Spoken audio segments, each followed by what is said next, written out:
Hello guys, welcome to my channel again with another controversial topic. Today I'm gonna be discussing about more about my strategy when it comes to stacking silver. Now, as you guys know, everyone's strategy is different according to what their goal is.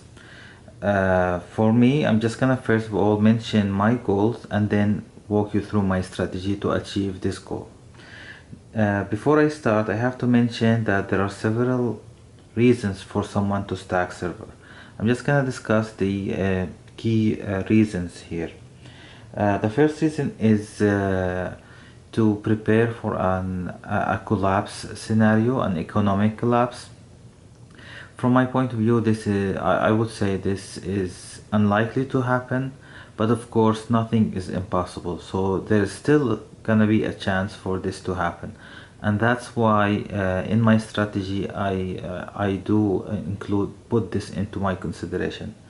The other reason is flipping. So some people just stack silver so that in a short term they can sell it and make profit. And next is stacking for long-term investment. So some people just stack so that they can secure their future, whether it is when they retire or whether it is in emergency situation after a long period of time, like 10 years or so. And of course what adds into this is also they wanna beat inflation and preserve their wealth.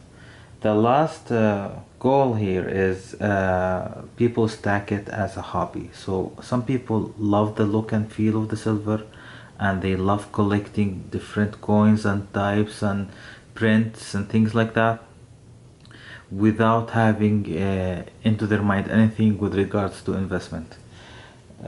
In my scenario, in my case here, frankly speaking, I do this. All these four goals apply to me. So whenever I stack, I try to balance out my purchases to achieve all these goals.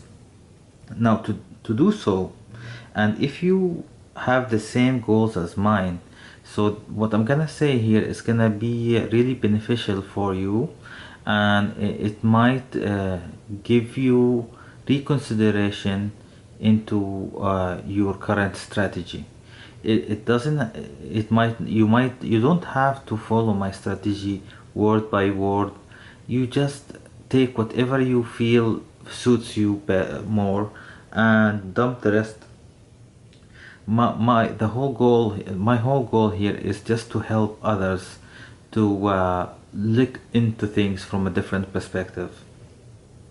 Now, with regards to my strategy, the first purchase I do is buying generic rounds with the lowest premium possible, regardless of where this round was minted.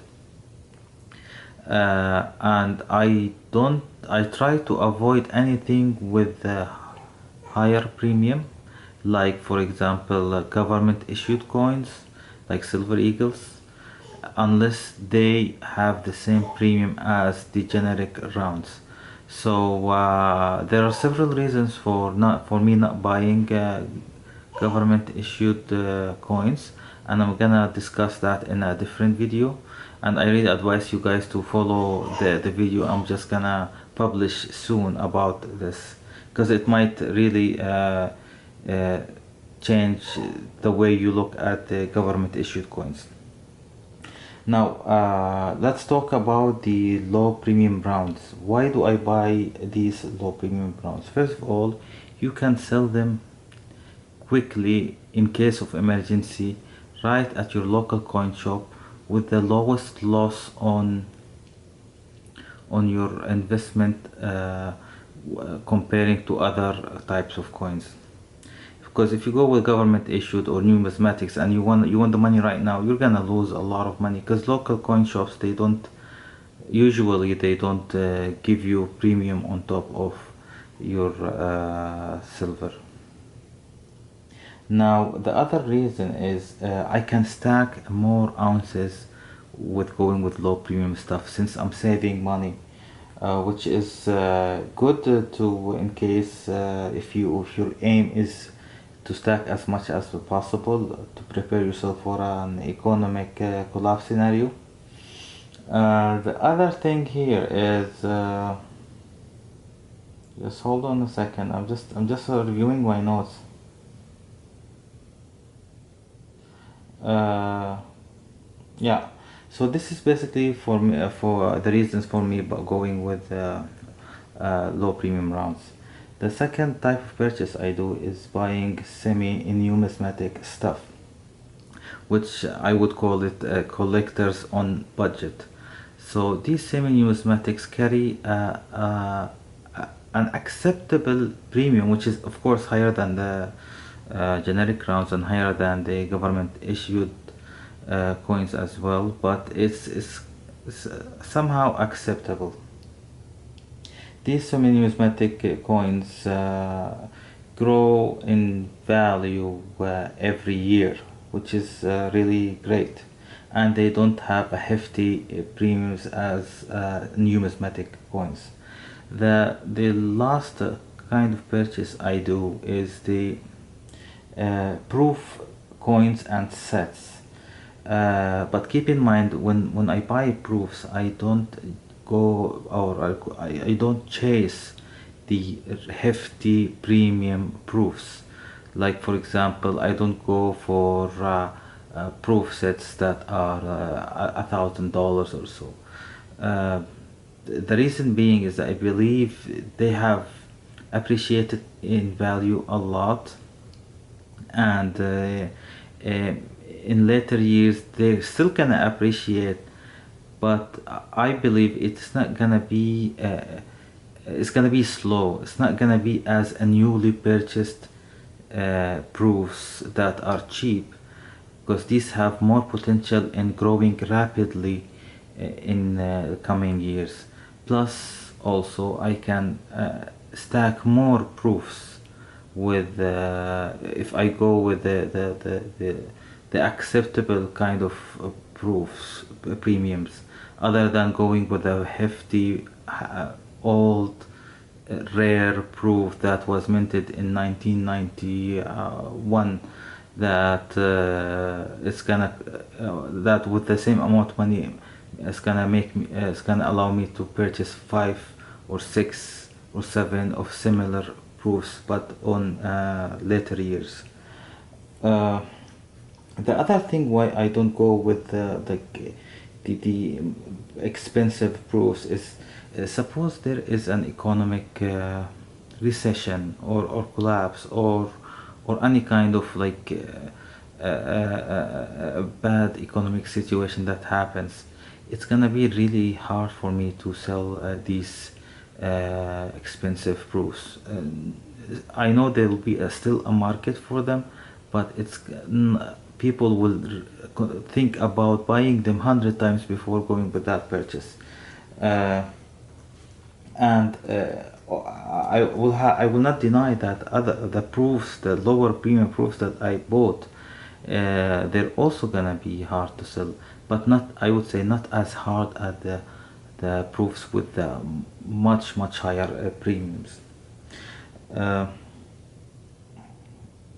now for if I wanna make it more precise and talk about the percentage for each of these three types of purchases uh, that that constructs my whole stack. I would put it that way. I would say around uh, 20% of my whole stack will go to buying generic rounds, and around 15% would go with proofs, and around 65% would go with semi-numismatics. Some people might say, 65%, that's a big amount of, that's a big percentage. I will have to say there are a lot of good reasons behind that. They Some of the reasons are semi-numismatics. They still have a premium, but they are much bigger than the generic rounds. But they are not that heavy when you when you compare them with other numismatics or proofs. And the benefit here is you're protecting your investment in case if the silver price goes really low, because you will still preserve the coin value, and this is which is not the case with generic or government issued coins. The other thing is they appreciate in value every year, which is really good. So you're gonna have more return on your investment comparing with rounds, let's say. And there is bigger target market for them if you compare them with the proofs or rare sets, or sometimes even rounds or coins. And the other thing, they are really enjoyable. They have a very fine prints that change every year. They have, I would say, they look more of higher quality than the other coins and things like that. So that's basically why I really concentrate on semi-numismatics. It's more like you're paying extra as an insurance. And I will have to say that I know that in a collapse scenario it's not gonna be easy for me to sell these semi-numismatics and even proofs.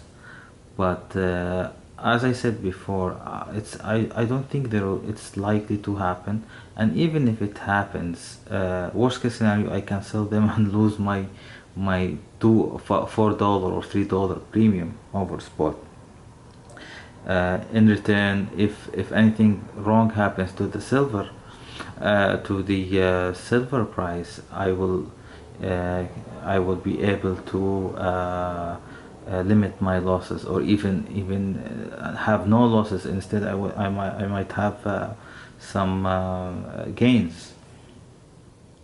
So that's basically it. Now, on my next videos, I'm just gonna discuss why I don't buy constitutional silver or governmentally issued silver like eagles and maples, and also I will be discussing what kind of numismatics and proofs to buy, and how to do the research before going into this step, because you don't want to invest in a proof coin or a semi-numismatic coin which have a premium, and then figure out, oh, I spent all this money, but now it's 2 years ahead and I don't see any returns on my investment.